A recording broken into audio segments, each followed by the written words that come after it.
Hello मित्रों, मैं रमेश मौर्य और स्वागत है आप सभी का श्री बालाजी पीएससी एकेडमी में।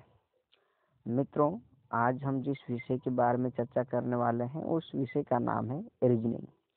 और रीजनिंग में भी हम जो चर्चा करेंगे विशेष करके उस टॉपिक का नाम रहेगा क्या, कैलेंडर। तो हमने यहाँ पर ऊपर ही लिख दिया है टॉपिक करके कि टॉपिक कौन सा रहेगा, आपका कैलेंडर रहेगा। कैलेंडर को पढ़ेंगे हम, तो कैलेंडर को समझने से पहले सबसे पहले हमें पता होना चाहिए क्या, वर्ष।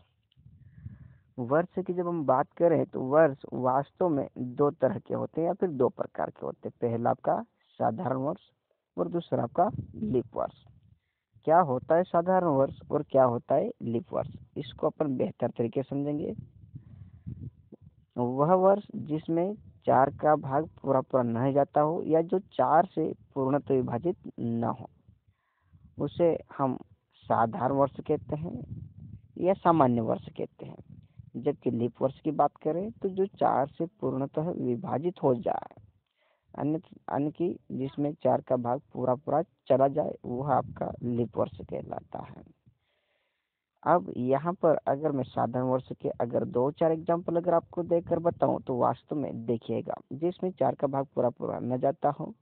2005 की बात करें हम तो 2005 जैसे हमने यहाँ पर लिखा, 2005 में जब अपन 4 का भाग लगाएंगे तो वास्तव में देखो, पहली बात है वर्ष के अंत के 2 अक्षर में ही आप 4 का भाग लगाकर देख सकते हैं। अब इस 2005 में अगर हम 4 का भाग लगाते हैं तो 4 एकम का 4, 4 एकम का 4। आप देख रहे हैं कि वास्तव में यहाँ पर हम जब 2005 में 4 का भाग लगाते हैं तो शेषफल 1 निकल के आता है।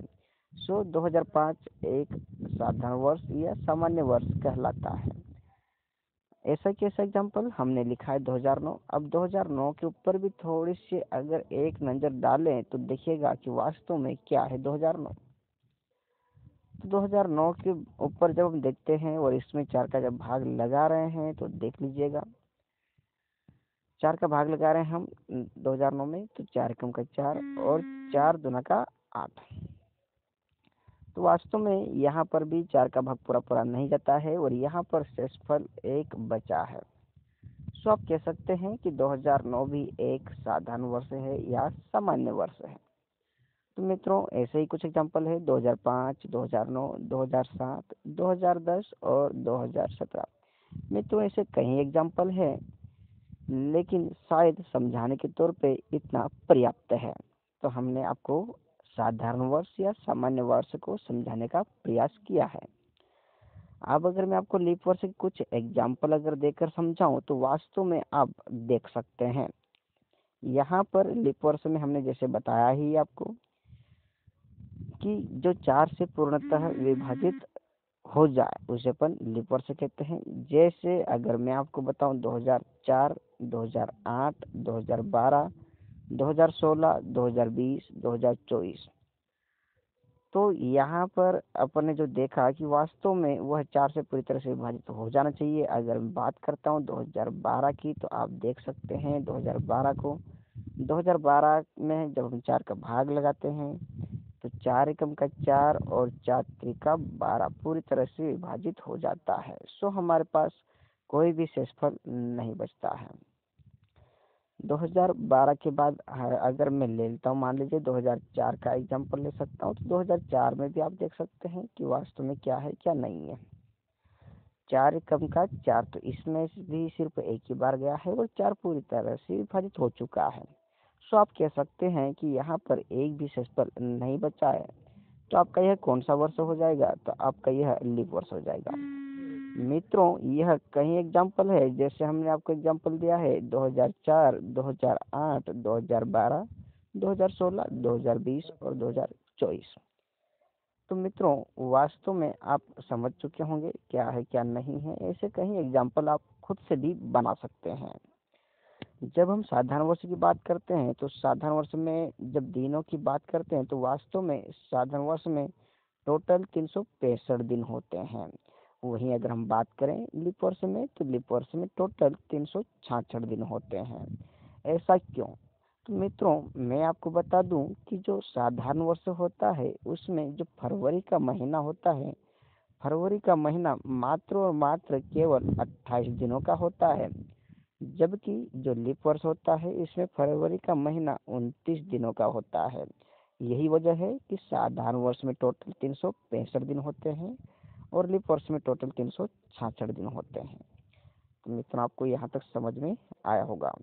वहीं अगर हम बात करें कि वास्तव में साधारण वर्ष में कुल कितने सप्ताह होते हैं और लीप वर्ष में कुल कितने सप्ताह होते हैं, तो मित्रों हम आपको बताना चाहेंगे सप्ताह कैसे ज्ञात करते हैं।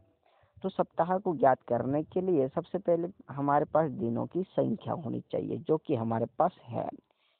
अब आप बोलेंगे सर बोले हमारे पास कौन सी संख्या है, तो 365 है।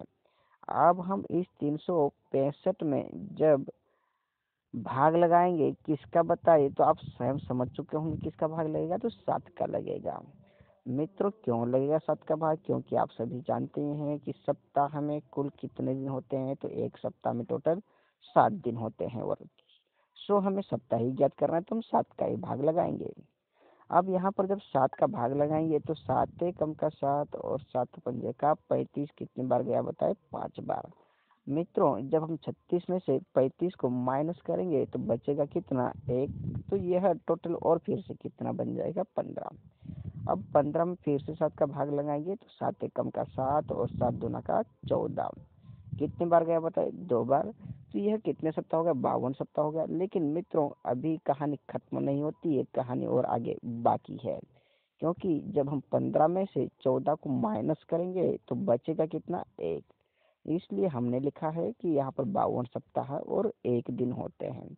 वहीं अगर थोड़ी सी भी अगर हम बात करें किसकी बताइए, लीप वर्ष की, तो मित्रों लीप वर्ष में टोटल 366 दिन होते हैं। और ऐसा क्यों है वो भी मैंने आपको बताया है। तो 366 दिन है और इसमें भी किसका भाग लगेगा, तो इसमें भी भाग 7 का ही लगेगा। 366 में जब हम भाग लगाएंगे किसका बताइए, 7 का, तो वास्तव में फिर वही प्रक्रिया, 7 कम का 7 और 7 दून का 14 और 7 पंजे का 35। कितनी बार गया मित्रों, 5 बार। 36 में से 35 को जब हम माइनस करेंगे तो बचेगा कितना, 1। अब मित्रों यह 6 नहीं रहा है, अब यह बन गया है 16। मित्रों जब 16 में हम 7 का भाग लगाएंगे तो 7 कम का 7 और 7 दूना का 14। फिर से 2 बार जाता है, लेकिन 16 में से जब हम 14 को माइनस करेंगे तो बचेगा कितना, 2। इसलिए हम कह सकते हैं कि लीप वर्ष में टोटल 52 सप्ताह और 2 दिन होते हैं।